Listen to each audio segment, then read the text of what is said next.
Hi everyone, welcome back to our channel Rasayan. In the previous video of MSc final year, we had started about consequences of bond angle strain in small ring heterocycles. And in the consequences of bond angle strain in small ring heterocycles, we had already discussed about 2 points. First one was IR spectra, second one was NMR spectra. Now in this video, we are going to discuss about 2 points, 2 remaining points that are basicity and conjugative effect. Basicity and conjugative effect मैंने previous video में बताया था that यहाँ पे 5 जो type के 5 जो effects हैं वो होते हैं, 5 जो कॉन्सिक्वेंसेज हैं वो होते हैं जो बॉन्ड एंगल स्ट्रेन होता है उसके। तो 5 में से हमने 2 हैं वो फर्स्ट वीडियो में प्रीवियस वीडियो में यहाँ से डिस्कस कर लिए थे, जो कि आपका नॉन एरोमेटिक हेटेरोसाइकिल्स का पार्ट 3 मिलेगा, उसमें आपको मिल जाएंगी 2 कॉन्सिक्वेंसेज। और जो रिमेनिंग 2 है वो हम इस वाले वीडियो में करने वाले हैं। उनमें से जो फर्स्ट है वो हम करेंगे यहाँ से कॉन्जुगेटिव इफेक्ट, सेकंड है वो हम करेंगे बेसिसिटी। ठीक है, यानी कि जब बॉन्ड एंगल स्ट्रेन होता है स्मॉल रिंग हेटेरोसाइक्लिक कंपाउंड्स, हमने बोला था कि जैसे ही हेटेरोएटम यहाँ पे इंट्रोड्यूस हम कराते हैं तो जो कैरेक्टरिस्टिक प्रॉपर्टीज हैं, जो कैरेक्टरिस्टिक स्ट्रक्चरल पैरामीटर्स हैं उनमें चेंजेस आते हैं, जो कि हमने देखे थे। बॉन्ड लेंथ चेंज होता है, बॉन्ड एंगल चेंज होता है, एंगल डेविएशन, सारी चीजें चेंज होती हैं। साथ ही में बॉन्ड एंगल स्ट्रेन है वो यहाँ से किस टाइप से कॉन्सिक्वेंस डालता है बेसिसिटी पे, आईआर स्पेक्ट्रा पे, एनएमआर स्पेक्ट्रा पे, पिरामिडल इन्वर्जन पे या फिर कॉन्जुगेटिव इफेक्ट पे, ये सारी चीजें हमें यहाँ से डिस्कस करनी होती हैं। तो आईआर स्पेक्ट्रा पे क्या इफेक्ट जाता है, सीएच स्ट्रेसिंग फ्रीक्वेंसीज वो इंक्रीज हो जाती है because of increase in S character. NMR spectra पे जे कपलिंग कांस्टेंट है वो इंक्रीज हो जाता है because of increase in S character. दोनों पॉइंट्स वो ऑलमोस्ट सिमिलर थे। अब यहाँ पे जो थर्ड पॉइंट है कॉन्जुगेटिव इफेक्ट। कॉन्जुगेटिव इफेक्ट क्या होता है, बेसिसिटी क्या होता है, तो पहले दोनों का जो जनरल एस्पेक्ट है वो मैं आप लोगों को समझा देती हूँ, एक्सप्लेन कर देती हूँ। उसके बाद हम चलते हैं जो हमने थ्योरेटिकल पोर्शन लिखा है उस पर। So first of all conjugative effect. Conjugative effect की जहां कहीं पे बात आती है तो सबसे पहले आपको एक टर्म का पता होना चाहिए, दैट इज कॉन्जुगेशन। कॉन्जुगेशन क्या होता है, तो देखिए कॉन्जुगेशन बहुत ही सिंपल सी चीज है, लेकिन फिर भी एमएससी फाइनल तक के स्टूडेंट्स को भी काफी कंफ्यूजन होता है दैट व्हाट इज कॉन्जुगेशन। देखिए मैं सभी को नहीं बोल रही, लेकिन कुछ बच्चे ऐसे होते हैं जिन्हें एमएससी फाइनल पे जाके भी नहीं पता होता कि कॉन्जुगेशन क्या होता है। ठीक है, नो बिग डील, नहीं पता है, चलो कोई बात नहीं, हम बिल्कुल बेसिक से स्टार्ट करेंगे क्योंकि मैं हमेशा ये बांध के चलती हूँ कि बच्चे को कुछ भी नहीं आ रहा है। ठीक है, वो यहाँ से पहले क्लास स्टार्ट कर रहा है। तो चलिए कॉन्जुगेशन क्या होता है सबसे पहले हम ये देख लेते हैं। तो जब भी ऑल्टरनेट सीरीज में double bond single bond double bond single bond double bonds होते हैं तो यही जो सिनेरियो होता है, यही जो इस टाइप का जो ये जो रिप्रेजेंटेशन होता है इसी को हम क्या बोल रहे होते हैं, कॉन्जुगेशन बोल रहे होते हैं। ठीक है, double bond single bond double bond alternate series में होते हैं, then such kind of representation is called as conjugation. तो समझ आ गया यहाँ से कॉन्जुगेशन क्या होता है। कॉन्जुगेटिव इफेक्ट क्या होता है ये चीज हमें देखनी है। तो देखिए इसके लिए हम एक बार के लिए मैं इसे मिटा देती हूँ। कॉन्जुगेशन का समझ आ गया होगा आई थिंक कि डबल बॉन्ड के साथ में क्या रहेगा, डबल बॉन्ड के साथ में क्या रहेगा, यहाँ से सिंगल बॉन्ड है वो ऑल्टरनेट सीरीज में रहेगा, तो इसे हम क्या बोलेंगे, कॉन्जुगेशन बोलेंगे। अब जो स्मॉल रिंग हेटेरोसाइकिल्स है उनमें कॉन्जुगेशन है वो कैसे होता है, कॉन्जुगेटिव इफेक्ट वो कैसे होता है। तो सबसे पहले देखिए हम क्या बनाते हैं, साइक्लोप्रोपेन बनाते हैं, क्योंकि जब भी हम स्मॉल रिंग हेटेरोसाइकिल्स की बात कर रहे होते हैं तो उसके लिए सबसे पहले हम होमोसाइक्लिक रिंग पे चलते हैं। ठीक है, ये हमारी होमोसाइक्लिक रिंग होती है, साइक्लोप्रोपेन की रिंग होती है। अब साइक्लोप्रोपेन की रिंग की यदि हम बात करें तो यहाँ पे ये चीज हमें पता है कि सारे के सारे जो कार्बन है वो sp3 हाइब्रिडाइजेशन में होते हैं। ठीक है, कार्बन वो sp3 हाइब्रिडाइजेशन में होते हैं, बट कार्बन sp3 हाइब्रिडाइजेशन में होंगे तो यहाँ से बॉन्ड एंगल है, bond angle should be 109 degree 28 minute, bond angle should be 109 degree 28 minute, but वो तो नहीं होता। यहाँ पे तो कितना होता है, 60 डिग्री होता है। तो यहाँ पे क्या होता है, काइंड ऑफ रीहाइब्रिडाइजेशन होता है। ठीक है, काइंड ऑफ रीहाइब्रिडाइजेशन होता है। यदि हम बात करें प्योर हाइब्रिडाइजेशन की, यदि हम बात करें जो कि हाइब्रिडाइजेशन यहाँ पे होना चाहिए वो कौन सा होना चाहिए, sp3 होना चाहिए। क्यों होना चाहिए, because all bonds are single bonds, all bonds are single bonds, तो यहाँ पे हाइब्रिडाइजेशन कौन सा होना चाहिए, sp3 होना चाहिए, बट यहाँ पे sp3 हाइब्रिडाइजेशन वो नहीं होता। यहाँ पे क्या हो जाता है, रीहाइब्रिडाइजेशन हो जाता है मॉलिक्यूल्स का, और रीहाइब्रिडाइजेशन होने की वजह से यहाँ पे काइंड ऑफ p कैरेक्टर है वो इंक्रीज कर जाता है। कैसे इंक्रीज करता है, बिकॉज देखिए यहाँ पे जो ऑर्बिटल्स हैं जो कि ओवरलैपिंग कर रहे होते हैं, जो साइक्लोप्रोपेन की रिंग होती है 3 मेंबर्ड रिंग होती है, उसमें जो बॉन्ड्स हैं ये स्ट्रेट बॉन्ड ना होके कैसे बॉन्ड्स होते हैं, बनाना बॉन्ड्स होते हैं। तो ये काइंड ऑफ रीहाइब्रिडाइजेशन होता है जिसमें बॉन्ड में p कैरेक्टर है वो इंक्रीज कर जाता है। p कैरेक्टर इंक्रीज करेगा दैट मींस हाइब्रिडाइजेशन है वो sp3 से नीचे की तरफ आएगा, यानी कि sp3 और sp2 के बीच में होता है हाइब्रिडाइजेशन, रीहाइब्रिडाइजेशन होता है यहाँ से। तो ये कॉन्सेप्ट आपको समझ लेना है अच्छे से। फॉर एग्जाम्पल हम बात कर रहे हैं अबाउट एजिरिडीन। ठीक है, हम बात कर रहे हैं अबाउट एजिरिडीन। एजिरिडीन में नाइट्रोजन पे लॉन पेयर ऑफ इलेक्ट्रॉन भी होता है। ठीक है, नाइट्रोजन पे लॉन पेयर ऑफ इलेक्ट्रॉन भी होता है, यहाँ पे हाइड्रोजन होता है, अंडरस्टूड होनी चाहिए ये चीज, यहाँ पे ऑलवेज हाइड्रोजन होता है। अब यहाँ से हमें बात करनी कि कॉन्जुगेटिव इफेक्ट है वो कैसे होगा। तो कॉन्जुगेटिव इफेक्ट की यदि हम बात करें तो हमने क्या बोला, यहाँ पे तो कोई डबल बॉन्ड नहीं है, डबल बॉन्ड के बिना तो कॉन्जुगेशन होगा कैसे, चीज समझ आ रही है, डबल बॉन्ड के बिना तो कॉन्जुगेशन नहीं हो सकता। लेकिन हमने क्या बोला कि यहाँ पे जो प्योर sp3 हाइब्रिडाइजेशन होता है, ऑर्बिटल्स हैं वो प्योर sp3 हाइब्रिडाइज्ड ना होकर इनमें रीहाइब्रिडाइजेशन हो जाता है, एंड हाइब्रिडाइजेशन है वो sp2 एंड sp3 के बीच का कुछ हाइब्रिडाइजेशन होता है, सो दैट ये वाले जो बॉन्ड्स होते हैं, जो रिंग के बॉन्ड्स होते हैं, इनमें p कैरेक्टर है वो इंक्रीज कर जाता है, p कैरेक्टर इंक्रीज करेगा यानी कि इनमें पाई बॉन्ड कैरेक्टर है वो जनरेट हो जाता है। पाई बॉन्ड कैरेक्टर जनरेट हो गया तो अब ये जो रिंग है ये एक पाई बॉन्ड की तरह से बिहेव करेगी। तो एजिरिडीन की जो रिंग है वो किसकी तरह से बिहेव करेगी, पाई बॉन्ड की तरह से बिहेव करेगी। आप एक पाई बॉन्ड को कंसीडर कर लो और एक एजिरिडीन रिंग को कंसीडर कर लो, एक 3 मेंबर्ड रिंग को कंसीडर कर लो, दोनों चीजें हैं वो सिमिलर यहाँ से शो करती हैं। ठीक है, अब यहाँ से हमें कैसे पता चलेगा कि ये कॉन्जुगेटिव इफेक्ट आया है, तो इसके लिए हम क्या करेंगे, इसके लिए हम यहाँ से जो इनका यूवी स्पेक्ट्रा होता है वो चेक करेंगे। ठीक है, यूवी विजिबल जो स्पेक्ट्रोस्कोपी होती है हम उस पर चलेंगे, यूवी स्पेक्ट्रा इसका चेक करेंगे।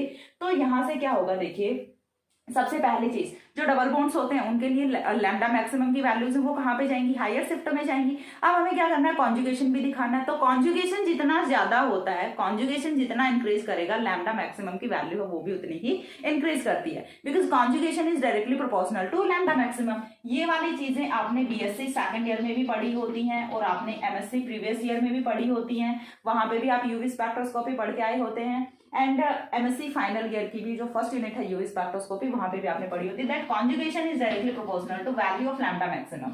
ठीक है, कॉन्जुगेशन किसी भी कंपाउंड में जितना भी ज्यादा होगा उतनी ही लैम्डा मैक्सिमम की वैल्यू है वो हायर शिफ्ट की तरफ जाएगी, लैम्डा मैक्सिमम की वैल्यू इंक्रीज करेगी। तो यहां से हमें ये देखना है कि ये जो एजिरिडीन की रिंग है ये किसकी तरह से बिहेव कर रही है, डबल बॉन्ड की तरह से है। ये cyclic compound, 3 member cyclic compound, but ये बिहेव करेगा पाई बॉन्ड की तरह से, डबल बॉन्ड की तरह से। जब ये डबल बॉन्ड की तरह से बिहेव करेगा तो इसके कॉन्जुगेशन में यदि कोई दूसरा डबल बॉन्ड आता है, ठीक है, इसके कॉन्जुगेशन में यदि कोई दूसरा डबल बॉन्ड या फिर पाई कैरेक्टर वाला कोई भी कंपाउंड आता है, पाई कैरेक्टर वाला कोई भी ग्रुप आता है, तो लैम्डा मैक्सिमम की वैल्यूज हैं वो नॉर्मल से इंक्रीज कर जाती हैं, लैम्डा मैक्सिमम की वैल्यूज हैं वो नॉर्मल से इंक्रीज कर जाती हैं। एग्जांपल हमने यहाँ पे ऑलरेडी लिखा हुआ है। तो सबसे पहले चीज आपको इतना ही समझना है कि जब भी 3 मेंबर्ड रिंग होगी तो उसमें जो कार्बन एटम्स होते हैं, उसमें जो नाइट्रोजन एटम, ऑक्सीजन एटम जो भी होते हैं, उनका जो हाइब्रिडाइजेशन है वो प्योर sp3 नहीं होता, बिकॉज रीहाइब्रिडाइजेशन कॉन्सेप्ट यहाँ पे अप्लाई होता है, एंड हाइब्रिडाइजेशन है उसमें पी करेक्टर्स हैं वो ज्यादा इंक्रीज कर जाते हैं। सो जो बॉन्ड्स होते हैं उनमें पाई बॉन्ड के करेक्टर हैं वो इंक्रीज कर जाते हैं। सो रिंग है वो किसकी तरह से बिहेव करती है, पाई बॉन्ड की तरह से। और अब इस रिंग के कॉन्जुगेशन में यदि कोई दूसरा पाई बॉन्ड आ रहा है तो उसके लिए लैम्डा मैक्सिमम की वैल्यू है वो क्या करेगी, इंक्रीज करेगी। ठीक है, तो यहां से क्या बन रहा है, दैट मीन्स रिंग है वो क्या शो कर रही है, कॉन्जुगेशन शो कर रही है, और कॉन्जुगेशन शो कर रही है इसीलिए लैम्डा मैक्सिमम की वैल्यूज है वो इंक्रीज करते हैं। तो ये होता है फर्स्ट एस्पेक्ट कॉन्जुगेटिव इफेक्ट का। तो पहले हम ये देख लेते हैं। अब यहां से देखिए बॉन्ड एंगल स्ट्रेन, ये जो बीओएस है इसे हमने क्या लिखा है, bond angle strain, sorry bond angle strain EAS, BAS, ठीक है। Bond angle strain in small ring heterocycles results in the rehybridization of the ring atom. ठीक है, जो रिंग के एटम्स होते हैं उनका रीहाइब्रिडाइजेशन होता है बॉन्ड एंगल स्ट्रेन की वजह से। रीहाइब्रिडाइजेशन का कॉन्सेप्ट है वो यहाँ पे अप्लाई होता है। Ring atoms giving additional P character to orbital, और ये जो ऑर्बिटल्स होते हैं इनको क्या करता है, एडिशनल पी कैरेक्टर प्रोवाइड कराता है। ठीक है, फॉर्मिंग रिंग बॉन्ड, ठीक है, जो रिंग की फॉर्मेशन कर रहे होते हैं ना ये वाले बॉन्ड्स, इनमें क्या होता है, एडिशनल पी कैरेक्टर्स वो जनरेट हो जाते हैं because of rehybridization of atoms. Next क्या होगा, thus the ring bonds behaves in some respect like double bond. और अब ये जो रिंग के बॉन्ड्स हैं, अब ये जो रिंग के बॉन्ड्स हैं ये कैसे बिहेव करेंगे, समथिंग लाइक डबल बॉन्ड की तरह से बिहेव करेंगे। तो पॉइंट यहाँ से क्लियर है। नेक्स्ट पॉइंट यहाँ से क्या होगा, in small ring heterocycles if the ring is conjugated with pi electron system then the conjugation is communicated through the small ring। ठीक है, यदि स्मॉल रिंग हेटेरोसाइकल्स में रिंग के साथ में कोई दूसरा पाई इलेक्ट्रॉन सिस्टम आ रहा है तो रिंग के थ्रू कॉन्जुगेशन होगा, अदरवाइज तो नहीं होना चाहिए। ठीक है, अदरवाइज तो नहीं होना चाहिए। देखिए हमने यहाँ पे एक एग्जांपल लिखा है, एग्जांपल में यदि हम देखें तो यहाँ से सिंगल बॉन्ड है, यहाँ से सिंगल बॉन्ड है, यहाँ से सिंगल बॉन्ड है, 3 सिंगल बॉन्ड्स हैं वो कंटिन्यूअसली आ गए। कॉन्जुगेशन तो यहाँ से ब्रेक हो जाता है बट कॉन्जुगेशन ब्रेक नहीं होता। कॉन्जुगेशन कैसे होता है, ये जो रिंग है ये बिहेव कैसे करेगी, एक डबल बॉन्ड की तरह से बिहेव करेगी। रिंग यदि डबल बॉन्ड की तरह से बिहेव करती है, ठीक है, रिंग यदि डबल बॉन्ड की तरह से बिहेव करती है तो यहाँ से सिंगल बॉन्ड है, यहाँ से again double bond, single bond, double bond. चीज समझ आ गई। तो ये किसकी तरह से, यहाँ पे कॉन्जुगेशन को कम्युनिकेट कौन कर रहा है, ये जो स्मॉल रिंग हेटेरोसाइक्लिक कंपाउंड है ये कॉन्जुगेशन को कम्युनिकेट कर रहा है। कॉन्जुगेशन है वो इसी के थ्रू कम्युनिकेट हो रहा है और दैट्स व्हाई लैम्डा मैक्सिमम की वैल्यूज वो क्या करती है, हायर शिफ्ट में जाती है। देन यहाँ से क्या होगा, communicated through the small ring, तो यहाँ से जो स्मॉल रिंग है इसके साथ में कॉन्जुगेशन है वो इंक्रीज कर रहा है। नेक्स्ट पॉइंट यहाँ से एग्जाम्पल हमने लिखा है, UV spectrum of aziridine shows evidence for transmission of conjugation through a small ring and substituted aziridine. Substitution किसके साथ में करना है, कोई भी पाई इलेक्ट्रॉन सिस्टम है उसके साथ में सब्सटीट्यूशन करना है।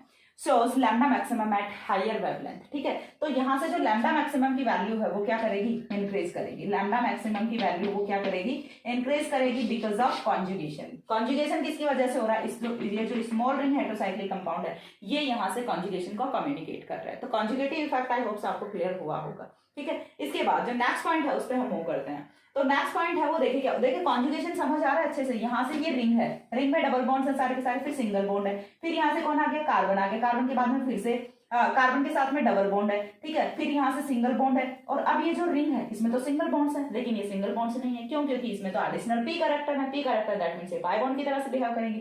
तो यहाँ से सारे के सारे बॉन्ड्स है वो पाई बॉन्ड की तरह से बिहेव करेंगे, ठीक है। तो ये वाला bond single bond double bond single bond double bond, चीज क्लियर हो गई। यहाँ से चलते हैं, ठीक है। तो ये वाला यदि हम चलें तो ये वाला जो है ये भी किसकी तरह से बिहेव करेगा, पाई बॉन्ड की तरह से बिहेव करेगा। पाई बॉन्ड की तरह से बिहेव करेगा, देन नाइट्रोजन हाइड्रोजन का सिंगल बॉन्ड आता है, फिर से पाई बॉन्ड आता है, फिर से सिंगल बॉन्ड आता है, फिर से डबल बॉन्ड आता है। तो इस टाइप से कॉन्जुगेशन है वो कम्युनिकेट होता है थ्रू द स्मॉल रिंग हेटेरोसाइकिल जो कि होता है आपका एजिरिडीन। और यहाँ पे लैम्डा मैक्सिमम की वैल्यू है वो नॉर्मल एजिरिडीन रिंग से ज्यादा इंक्रीज कर जाती है बिकॉज ऑफ कॉन्जुगेशन। तो ये था आपका कॉन्जुगेटिव इफेक्ट के बारे में। नेक्स्ट जो पॉइंट हमें देखना है, नेक्स्ट पॉइंट देखना अबाउट बेसिसिटी की बेसिसिटी है उस पर क्या इम्पैक्ट जाता है जो आपका बॉन्ड एंगल स्ट्रेन होता है उसका। तो बेसिसिटी की यदि हम बात करें, देखिए अगेन मैं आपको पहले पूरा का पूरा एस्पेक्ट है वो एक्सप्लेन कर देती हूँ, उसके बाद आप थ्योरीज पे मूव कर लेना, फिर आपको कोई प्रॉब्लम नहीं आएगी। तो सबसे पहले हम बेसिसिटी की बात करें तो बेसिसिटी का मीनिंग क्या होता है, ठीक है। बेस की यदि आपसे कोई डेफिनेशन पूछे तो बेस क्या होता है, द डोनर स्पीसीज, ठीक है, डोनर स्पीसीज है, ठीक है। Electron donor species is said to be base. कोई भी इलेक्ट्रॉन डोनर स्पीसीज है, इलेक्ट्रॉन डोनर है वो क्या होगा, बेस होगा, ठीक है।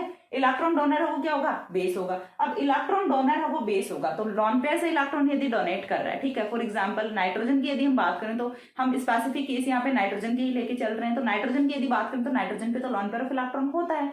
तो इसकी बेसिसिटी है, जब हमने स्मॉल रिंग हेटेरोसाइक्लिक कंपाउंड की फॉर्मेशन कर ली तब इसकी बेसिसिटी पे क्या इंपैक्ट जाएगा वो चीज हमें देखनी है। हम यहाँ पे दो एग्जांपल्स कंसीडर करते हैं, दो एग्जांपल्स हम देखेंगे। एक एग्जांपल तो हमने रखा है NHCS3, ठीक है। एक हमने रखा है ओपन चेन एनालॉजी और दूसरा जो एग्जांपल रखा है वो हमने रखा है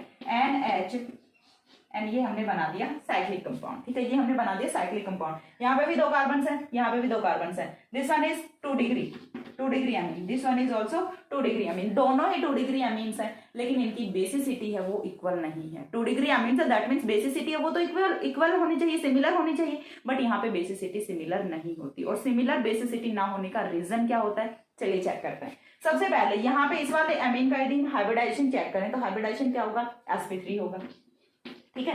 यहाँ पे हाइब्रिडाइजेशन क्या होगा, sp3 होगा। लेकिन वही यदि हम मूव करते हैं इस पे तो अभी हमने कॉन्जुगेटिव इफेक्ट में इतनी देर माथामारी की है कि यहाँ पे क्या होता है, रीहाइब्रिडाइजेशन का कॉन्सेप्ट अप्लाई होता है। और जो हाइब्रिडाइजेशन है वो sp3 ना होके क्या होता है, in between sp2 and sp3 होता है, ठीक है। In between sp2 and sp3 होता है, यानी कि sp3 से थोड़े से करैक्टर है वो किधर आ रहा है, p की तरफ, थोड़ा सा करैक्टर वो नीचे की तरफ आ रहा है।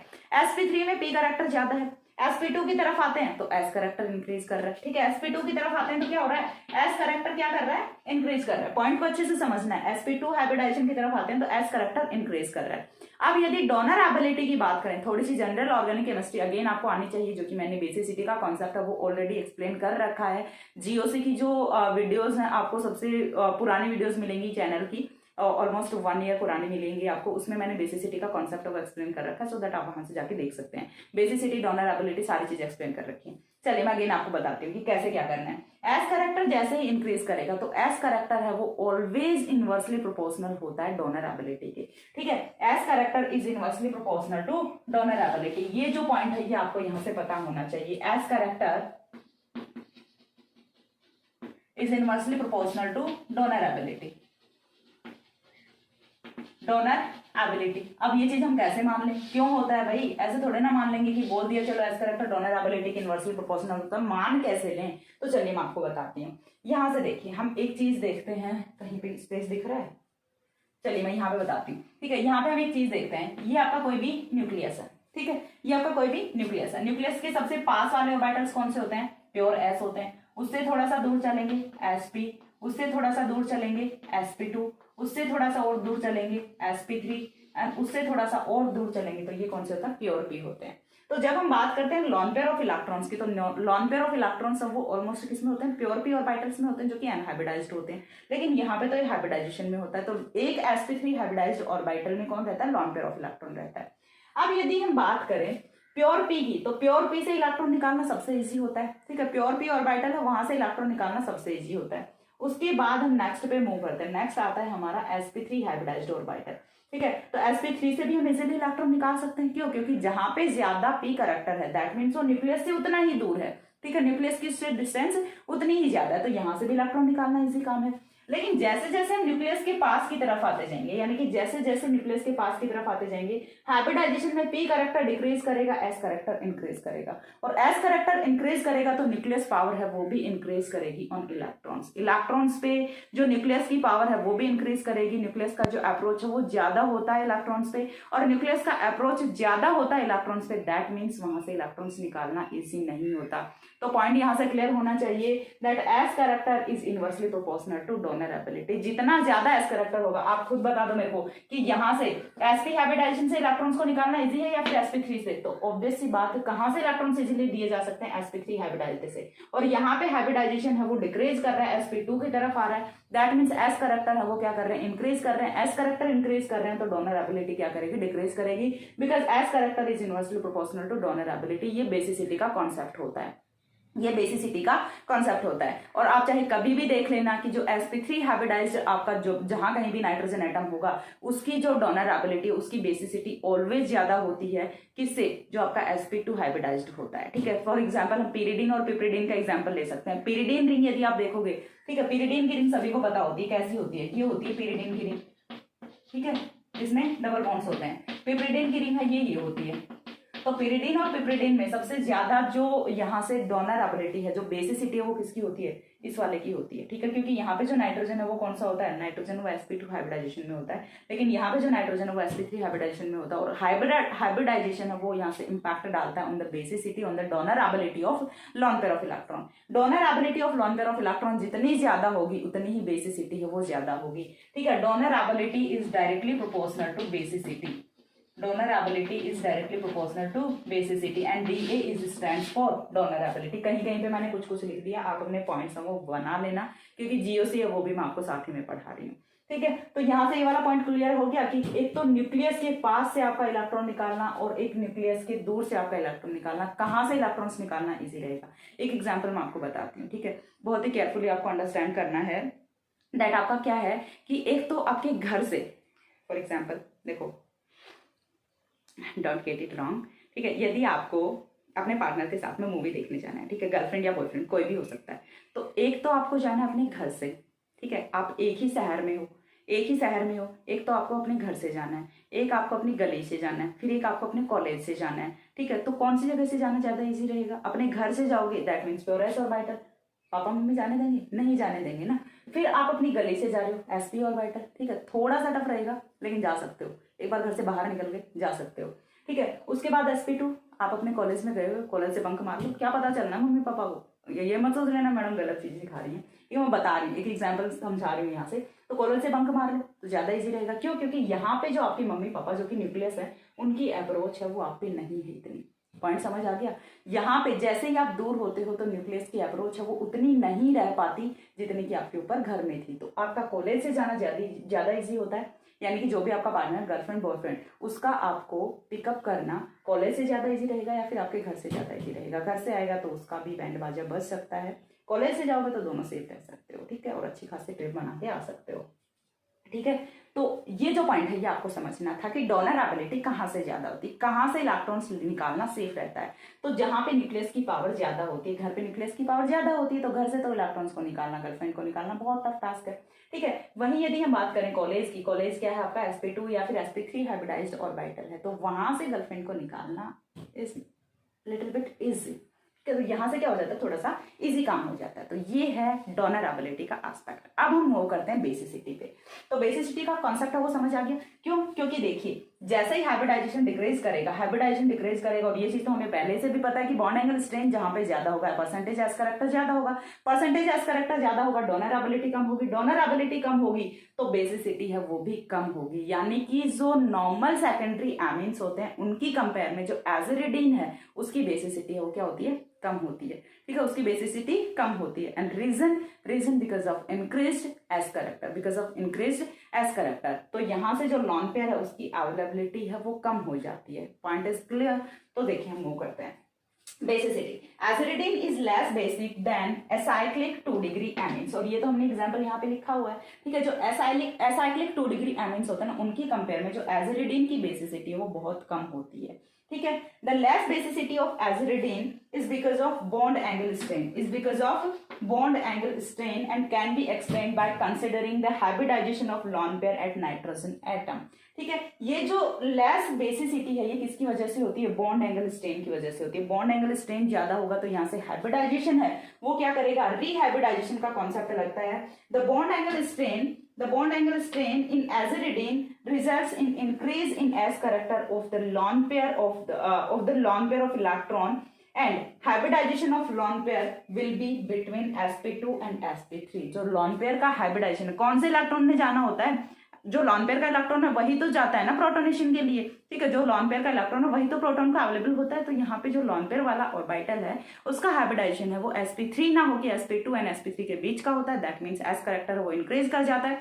एस कैरेक्टर इंक्रीज कर जाता है तो यहाँ से डोनरेबिलिटी डिक्रीज कर जाती है। डोनरेबिलिटी डिक्रीज कर जाती है तो बेसिसिटी है वो भी डिक्रीज कर जाती है। तो इतना पॉइंट यहाँ से क्लियर हो रहा है। इसके आगे का एक्सप्लेनेशन है वो मैं यहाँ से आपको लिख के बता दूंगी, तब तक एक बार इतना स्क्रीनशॉट ले लो। आई होप आपको सारे के सारे कंसेप्ट वो क्लियर हुए होंगे। वन थिंग और यहाँ से, वन मोर थिंग, ठीक है, वन मोर थिंग, यहाँ से क्या होता है जैसे जैसे आप रिंग का साइज इंक्रीज करोगे, देखिए सारे के सारे आईआर स्पेक्ट्रा में भी सेम कॉन्सेप्ट यहाँ से लग रहा था, एनएमआर में भी सेम कॉन्सेप्ट लग रहा था, कॉन्जुगेशन में भी सेम कॉन्सेप्ट, कॉन्जुगेशन का थोड़ा सा डिफरेंट था। यदि हम बात करें तो यहाँ से बेसिसिटी के लिए भी सेम कॉन्सेप्ट है। कैसे है सेम, जैसे जैसे आप रिंग का साइज इंक्रीज करोगे, सारी की सारी चीजें डिपेंड किस पे कर रही है, आईआर स्पेक्ट्रा एस कैरेक्टर पे डिपेंड कर रहा था, एनएमआर स्पेक्ट्रा एस कैरेक्टर पे डिपेंड कर रहा था, बेसिसिटी एस कैरेक्टर पे डिपेंड कर रही है। रिंग का साइज इंक्रीज करोगे एस कैरेक्टर डिक्रीज होगा, रिंग का साइज इंक्रीज करोगे एस कैरेक्टर डिक्रीज होगा, एस कैरेक्टर डिक्रीज होगा तो डोनरेबिलिटी क्या करेगी, इंक्रीज करेगी।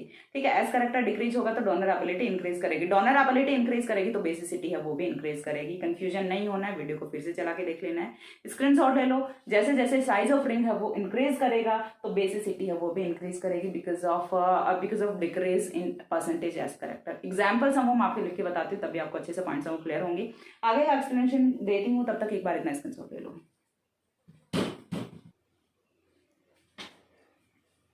हो गया, इसके बाद देखिए इससे आगे का एक्सप्लेनेशन है वो हम देख लेते हैं, और ये जो भी मैंने डिब्बे बनाए हैं ये सारी चीजें हैं ये भी हम यहाँ से अच्छे से अंडरस्टैंड कर लेते हैं। तो बेसिसिटी का इतनी चीज पता चल गई कि जो साइक्लिक कंपाउंड्स हैं इनकी बेसिसिटी यानी कि स्मॉल रिंग हेटेरोसाइकिल्स हैं इनकी बेसिसिटी है वो कम होगी जो भी आपके ओपन चेन एनालॉगी होंगे उनसे। लाइक जैसा कि हमारा कपलिंग कांस्टेंट में था, कपलिंग कांस्टेंट वाला सेम जो एस्पेक्ट है वो यहाँ पे भी लग रहा है।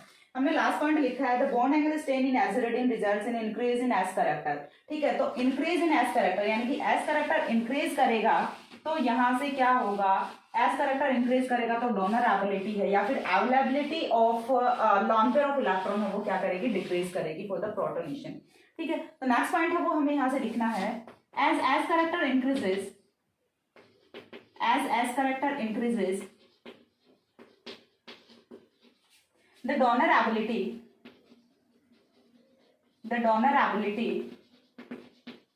decreases, that's why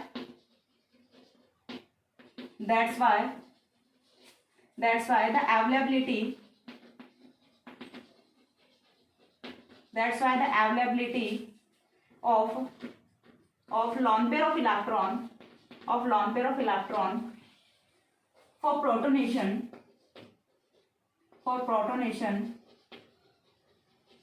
is decreases।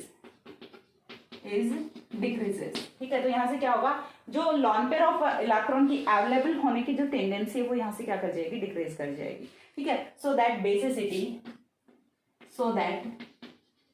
Basicity also decreases, basicity also decreases. तो बेसिसिटी है वो क्या करेगी, यहाँ से डिक्रीज करेगी। रीजन क्या होता है इस चीज का, तो देखिए मैं यहाँ से एक आपको ऑर्डर लिख के बता देती हूँ। डोनर एबिलिटी, DA है वो क्या होता है, डोनर एबिलिटी होता है। अच्छे से देख लो, DA stands for donor ability. Donor ability है वो डायरेक्टली प्रोपोर्शनल होती है बेसिसिटी के, ठीक है। बेसिसिटी है वो ज्यादा कब होगी, जब डोनर एबिलिटी ज्यादा होगी। और दोनों ही चीजें हैं वो इनवर्सली प्रोपोर्शनल होती हैं परसेंटेज एज करेक्टर की, ठीक है। दोनों ही जो चीजें हैं वो इनवर्सली प्रोपोर्शनल होती हैं परसेंटेज एज करेक्टर के। तो ये जो पॉइंट है ये आपको यहाँ से अच्छे से क्लियर होना चाहिए। Point should be clear that donor ability is directly proportional to basicity and basicity and donor ability both are inversely proportional to percentage S character. ये चीज यहाँ से क्लियर है। तो यदि हम बात करें तो यहाँ से जो परसेंटेज एज करेक्टर इंक्रीज करेगा यानी कि स्मॉल रिंग हेटेरोसाइकल्स में, या फिर हम यहाँ से एक और ऑर्डर है वो दे सकते हैं, size of ring, size of ring, चलिए मैं यहां पे लिख के बताती हूँ। Size of ring is inversely proportional to, size of ring is directly proportional to percentage as character, sorry, inversely proportional to percentage as character, percentage as character.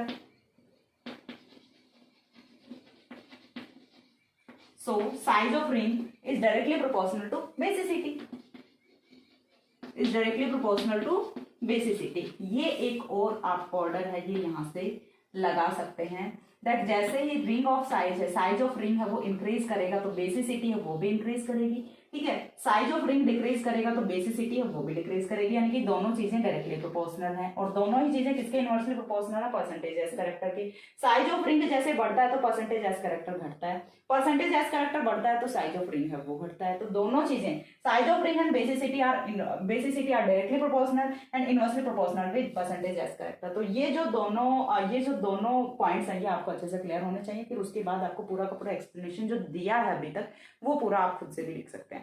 अब हम देखते हैं एग्जांपल्स। तो एग्जांपल्स की यदि हम बात करें तो फर्स्ट एग्जांपल है वो मैं यहाँ पे कंसीडर कर रही हूँ about open chain compound and small ring heterocycle, ठीक है। Small ring heterocycle and open chain compound दोनों का एग्जांपल है वो हम कंसीडर कर रहे हैं। ये कौन सा है, 2 डिग्री अमीन है, ठीक है। ये कौन सा है, 2 डिग्री अमीन है। वही यदि हम बात करें ये वाला कंपाउंड, ये भी क्या है, 2 डिग्री अमीन ही है, ठीक है। क्या है, 2 डिग्री अमीन ही है।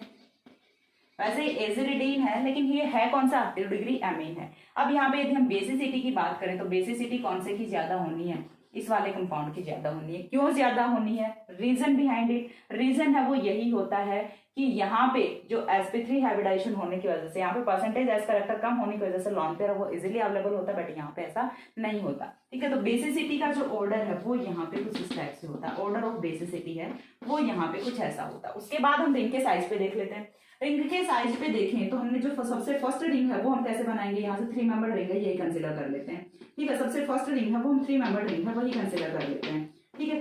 सेकंड है वो हम क्या कंसिडर करेंगे, 4 मेंबर रिंग कंसिडर करेंगे। चलिए ये हो गई अपनी 4 मेंबर रिंग, 4 मेंबर रिंग हो गई। इसके बाद थर्ड है वो हम क्या रखेंगे, 5 मेंबर रिंग रखेंगे, ये हो गई 5 मेंबर रिंग। एंड फोर्थ है वो हम रखेंगे यहाँ से 6 मेंबर रिंग। सभी की बेसिसिटी का कंपैरिजन है वो हमें कर लेना है यहाँ से। अब बेसिसिटी का कंपैरिजन यदि करें तो मैंने यहाँ पे ऊपर 2 ऑर्डर्स हम वो लिखे हुए हैं, 2 पॉइंट्स हम वो लिखे हुए हैं। यहाँ से ये चीज आपको देखनी है, donor ability is directly proportional to basicity and both the things are inversely proportional to percentage S character. अब यहाँ से सबसे पहले आपको देखना है परसेंटेज एज करेक्टर। अभी तक हमने IR स्पेक्ट्रा NMR स्पेक्ट्रा दोनों में परसेंटेज एज करेक्टर के बारे में देखा था, because bond angle strain is directly proportional to percentage S character. जितना ज्यादा बॉन्ड एंगल स्ट्रेन होगा उतना ही ज्यादा परसेंटेज एज करेक्टर है वो होने वाला है। तो बॉन्ड एंगल स्ट्रेन है वो ज्यादा कहाँ पे होगा, जहां पे साइज ऑफ रिंग है वो कम होगा, ठीक है। Size of ring is directly proportional, size of ring is inversely proportional to bond angle strain, ठीक है। यहाँ से ये पॉइंट भी लिख लो। जब आपको ये वाले जो छोटे छोटे पॉइंट्स है ना ये क्लियर होने लग जाएंगे तो फिर आपको कोई प्रॉब्लम नहीं आएगी। Size of ring is inversely proportional to bond angle strain, ठीक है। बॉन्ड एंगल स्ट्रेन ज्यादा होगा तो साइज ऑफ रिंग है वो कम होगा। साइज ऑफ रिंग यदि छोटा है तभी तो बॉन्ड एंगल स्ट्रेन ज्यादा होगा। तो दोनों क्या हुए, इनवर्सली प्रोपोर्शनल हुए। ठीक है, दोनों क्या हो गए, इनवर्सली प्रोपोर्शनल हो गए। वहीं यदि हम बात करें तो bond angle strain is directly proportional to percentage S character. Bond angle strain ज्यादा होगा तो परसेंटेज एस करेक्टर है वो भी ज्यादा होगा। Bond angle strain is directly proportional to percentage S character. देखिए बहुत कंफ्यूजिंग होने वाली हैं चीजें आपके लिए, तो इसीलिए बोल रही हूँ वीडियो को 2-3 बार देख लेना, बिल्कुल अच्छे से देख लेना। यदि यहाँ से स्किप करके भाग गए काम नहीं चलने वाला, ठीक है। फ्यूचर में आपको भी हेट्रो पढ़ानी पड़ सकती है, तो इसके लिए आपको पहले जीओसी है वो आनी चाहिए अच्छे से, और जीओसी सीखने के लिए आपको मेरी स्टार्टिंग वाली वीडियोज हैं वो फॉलो करनी पड़ेंगी, ठीक है। फिर यदि आप बोलोगे तो मैं उससे आगे की वीडियोज हैं वो भी प्रोवाइड करा सकते हैं, बिकॉज उन पर कोई बहुत अच्छा खासा रिस्पॉन्स नहीं आया, तो सो दैट मैंने जीओसी को वहीं पे स्टॉप कर दिया। यदि आपको ऑर्गेनिक पे कमांड अच्छी चाहिए तो ऑर्गेनिक के देखिए सारे के सारे टॉपिक्स हैं ना वो एक दूसरे से कोरिलेट कर रहे होते हैं। आप किसी एक इंडिविजुअल टॉपिक को उठा के नहीं चल सकते, ठीक है। आप किसी एक इंडिविजुअल टॉपिक को उठा के ऑर्गेनिक को अच्छा नहीं बना सकते। यदि आपको ऑर्गेनिक पढ़नी है, आपको जीओसी आनी चाहिए, आपको स्टीरियो आनी चाहिए, आपको रिएक्शन मैकेनिज्म, इंटरमीडिएट्स, रिएजेंट्स, सारी की सारी चीजें आएंगी, तभी आपकी ऑर्गेनिक है वो अच्छी हो सकती है। किसी भी एक इंडिविजुअल टॉपिक को उठा के यदि आप चलते हो तो आप कभी भी क्वेश्चन वो नहीं बना पाएंगे, कभी भी जो आपके ऑर्गेनिक केमिस्ट्री के जो कॉन्सेप्ट हैं वो क्लियर नहीं होंगे। तो आपको सारे के सारे कॉन्सेप्ट हैं वो एक साथ में लगाने हैं। सिर्फ ऑर्गेनिक सीख लो, आपका भला हो जाएगा, ठीक है। हमारे एक सर थे, उन्होंने एक चीज बोली थी दैट तुम ना केमिस्ट्री के साथ में ऑनेस्ट रहो, ये तुम्हें कभी भूखा नहीं मरने देगी, ठीक है। तुम केमिस्ट्री के साथ में ऑनेस्ट रहो, ये तुम्हें कभी भूखा नहीं मरने देगी। तो just be honest with your organic chemistry, ठीक है। ऑर्गेनिक स्पेशलाइजेशन वाले हम वही इस वीडियो को देख रहे हैं, तो तुम ऑर्गेनिक पे बिलीव रखो बस, ठीक है। ऑर्गेनिक से हेट मत करो कि हम जस्ट बस ऐसे ही पढ़ रहे हैं कि हमें परसेंटेज लाने हैं, ये वो नहीं। ऑर्गेनिक से प्यार करो यार, ऑर्गेनिक को पढ़ना सीखो, ठीक है। ऑर्गेनिक के साथ में टाइम स्पेंड करो, तभी ऑर्गेनिक है वो आपकी होगी, ठीक है। तभी ऑर्गेनिक आपकी होगी और तभी आपको ऑर्गेनिक पढ़ने में मजा आएगा, ऑर्गेनिक पढ़ाने में मजा आएगा। और एक बार पढ़ाने में पढ़ने में मजा आने लग गया ना, फिर आपको कोई नहीं रोक सकता, ठीक है। मस्त एंजॉय करोगे। फिर देखिए यहाँ से नेक्स्ट क्या होगा, bond angle strain is directly proportional to percentage S character. अब यहाँ से हमें देखना है कि परसेंटेज एस करेक्ट, सबसे पहले हम बॉन्ड एंगल स्ट्रेन पढ़ते हैं, तो बॉन्ड एंगल स्ट्रेन देख लेते हैं। बॉन्ड एंगल स्ट्रेन सबसे ज्यादा कहाँ पे होगा, तो बॉन्ड एंगल स्ट्रेन है वो सबसे ज्यादा कहाँ पे है, इस वाले रिंग में। जैसे जैसे आगे की तरफ मूव कर रहे हैं तो बॉन्ड एंगल स्ट्रेन क्या कर रहा है, डिक्रीज कर रहा है। दैट मीन्स आगे की तरफ मूव करेंगे तो परसेंटेज एस करेक्टर है वो भी क्या करेगा, डिक्रीज करेगा। दैट मीन्स आगे की तरफ मूव करेंगे तो डोनर एबिलिटी है वो क्या करेगी, इंक्रीज करेगी। क्यों, क्योंकि परसेंटेज एस करेक्टर के इनवर्सली प्रोपोर्शनल है, ये चीज हमने ऊपर देखी है, ठीक है। जैसे जैसे आगे की तरफ मूव करेंगे तो डोनर एबिलिटी इंक्रीज करेगी, जैसे जैसे आगे की तरफ मूव करेंगे तो डोनर एबिलिटी यदि इंक्रीज करेगी तो बेसिसिटी है वो भी इंक्रीज करेगी। All points are clear. एक ही एग्जांपल में हमने सारे के सारे पॉइंट्स वो क्लियर कर लिए। चलिए मैं आपको बता देती हूँ यहाँ से ऑर्डर है वो क्या होने वाला है। सबसे पहले यदि हम बात करते हैं, देखिए मैं यहाँ से आगे की तरफ ऐसे एरो लगा के आपको बताती हूँ कौन कौन से ऑर्डर समूह होने वाले हैं।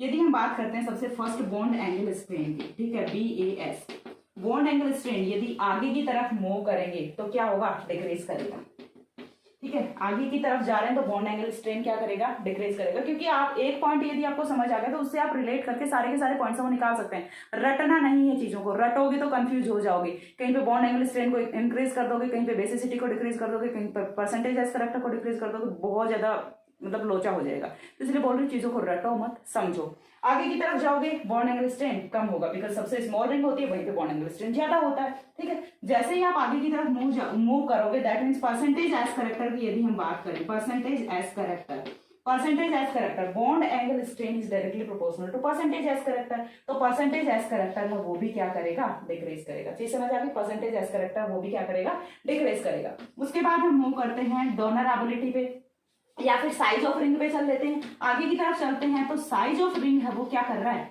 इंक्रीज कर रहा है, ठीक है। साइज ऑफ रिंग है वो क्या कर रहा है, इंक्रीज कर रहा है। साइज ऑफ रिंग इंक्रीज कर रहा है, साइज ऑफ रिंग इंक्रीज करेगा तो एस करेक्टर डिक्रीज करेगा। सारे के सारे ऑर्डर्स आपको यहाँ से क्लियर हो जाएंगे। उसके बाद हम मूव करते हैं डोनर एबिलिटी पे। यदि हम चलते हैं फोर्थ पॉइंट पे तो डोनर एबिलिटी है वो यदि आगे की तरफ जाएंगे तो क्या करेगी, इंक्रीज करेगी, also increases donor ability यदि increase कर रही है। so that final point, that is fifth point, basicity is directly proportional to donor ability। तो basicity यदि आगे की तरफ जाएंगे 1 to 4th जाएंगे तो यहाँ से basicity है वो भी क्या करेगी, increase करेगी। so the order of basicity will be like that, ठीक है। order of basicity है वो ये होने वाला है। ये वाला कंपाउंड है ये आपका होता है पिप्रिडीन। पिप्रिडीन की बेसिसिटी है वो सबसे ज्यादा होती है सारे के सारे जो भी साइक्लिक कंपाउंड्स होते हैं इनमें। पिप्रिडीन होता है ये आपका पायरोलिडीन होता है, ये एजिटिडीन होता है, ये एजरिडीन होता है। लिख देती हूँ, ये होता है पायरोलिडीन, ठीक है, ये होता है पायरोलिडीन। नेक्स्ट ये होता है एजिटिडीन। थोड़े थोड़े नेम है वो भी आप यहाँ से याद करते चलो, हेल्प करेंगे फ्यूचर में। देन ये वाला जो है ये होता है एजिटिडीन, एंड होप्सो आपको बेसिसिटी, क्योंकि देखिए ऑर्गेनिक केमिस्ट्री में बेसिसिटी और एसिडिटी जो दो ऐसे कॉन्सेप्ट्स होते हैं जो अच्छे अच्छे दिमाग को हिला के रख देते हैं। एक बार समझ आ गई तो फिर लाइफ टाइम निकलेंगे नहीं, और समझने में आपने थोड़ी सी मेहनत करनी होती है, बस इतना सा काम करना होता है तो आपको बहुत अच्छे से समझने। एंड आई होप सो कि मैंने यहाँ पे बेसिसिटी का जो कॉन्सेप्ट है वो बहुत अच्छे से क्लियर किया है, आप लोगों को समझ आना चाहिए, यही उम्मीद करूंगी। समझ आए, और प्लीज समझ आए तो कमेंट सेक्शन में बता दिया करो, बिकॉज कमेंट्स लिखने में ना तुम बड़े कंजूस हो, ठीक है। अब यहाँ से देखिए, मैंने सही बोला इसीलिए लाइक चली गई। अब यहाँ से देखिए नेक्स्ट इतना सारा पॉइंट्स हैं, ये सारे के सारे आपको क्लियर होंगे। इसी के बाद जो consequence of bond angle strain in small ring heterocycles है वो कंप्लीट नहीं होता। इसका एक और पॉइंट बचता है, that is 5th point, pyramidal inversion at nitrogen atom, जो कि हम करेंगे इससे नेक्स्ट वीडियो में। उसके बाद consequence of bond angle strain in small ring heterocycles, और बॉन्ड एंगल स्ट्रेन है वो कंप्लीट हो जाएगा। और इसके साथ में कई सारे टॉपिक्स हैं वो क्लियर होने वाले हैं, bond angle strain, bond angle deviation and IR spectra, NMR spectra, और जो कॉन्जुगेटिव इफेक्ट है, इन पे सभी पे ना शॉर्ट नोट्स पूछे जाते हैं, ठीक है, शॉर्ट नोट्स पूछे जाते हैं। पिरामिडल इन्वर्जन वगैरह सारी चीज़ें यहाँ से कंप्लीट होने वाली हैं। उसके बाद हम कोई न्यू टॉपिक स्टार्ट करेंगे एंड नेक्स्ट मिलते हैं दूसरे वीडियो में। आज का वीडियो करते हैं यहीं पे खत्म, तब तक के लिए सी या, have a good day, thanks for watching.